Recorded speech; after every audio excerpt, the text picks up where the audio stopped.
হরিণ প্রতীক পেয়ে আমি খুব খুশি এবং আনন্দিত। সংশয় প্রথম দিক থেকে ছিল, মাঝে মাঝে আবার মনে হয় যে পরিবেশ স্বাভাবিক হয়ে যাচ্ছে, মাঝে মাঝে আবার এক একটা ঘটনা ঘটে হঠাৎ করে মনে হয় যে আবার দেশে অশান্তির সৃষ্টি হলো। আজকে আমাকে সমর্থন জানাতে, আমাকে সংহতি প্রকাশ করতে এখানে আদিবাসী জনগোষ্ঠীর প্রতিনিধিরা এসেছেন, এখানে দলিত, হরিজন, এখানে বিশেষ চাহিদা সম্পন্ন জনগোষ্ঠী সহ বিভিন্ন প্রান্তিক জনগোষ্ঠীর মানুষ, পিছিয়ে রাখা সমাজের পিছিয়ে রাখা জনগোষ্ঠীর মানুষ আমাকে সমর্থন জানাতে এসেছেন। আমাদের যে আজকে আমাকে যেনারা সমর্থন জানাতে এসেছেন, বাংলাদেশ স্বাধীন হওয়ার 54 বছর পরে নিজের দেশে নিজের রাষ্ট্রে এই মানুষগুলো অসহায় এবং নিরীহতার শিকার হয়ে আসছে, নিরীহ সমাজের কাছে নিরীহ হিসেবে এনারা বিবেচিত হয়ে আসছে।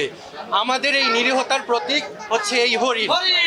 এই হরিণ শুধু নিরীহতার প্রতীক নয়, এই হরিণ যেমন নিরীহ, শান্ত, একই সাথে সে দ্রুত সিদ্ধান্ত গ্রহণ করতে পারে, দ্রুত সঠিক সিদ্ধান্ত গ্রহণ করতে পারে এবং দ্রুত সে সচেতন।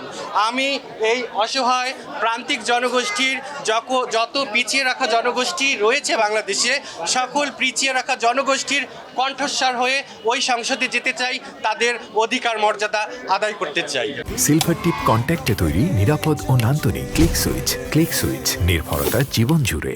সংশয় প্রথম দিক থেকে ছিল, মাঝে মাঝে আবার মনে হয় যে পরিবেশ স্বাভাবিক হয়ে যাচ্ছে, মাঝে মাঝে আবার এক একটা ঘটনা ঘটে হঠাৎ করে মনে হয় যে আবার দেশে অশান্তির সৃষ্টি হলো। তো এর মধ্যে দিয়ে আমাদের নির্বাচন কার্যক্রম পরিচালনা হচ্ছে, তারপরেও আমরা নির্বাচনের দিকে এগোচ্ছি। আশা করছি নির্বাচনটা সুষ্ঠু হবে। এখন পর্যন্ত আমার দিকে কোনো ঝুঁকি বা কোনো হুমকি ধামকি, কোনো বাধার সম্মুখীন কিন্তু আমি এখনো হইনি।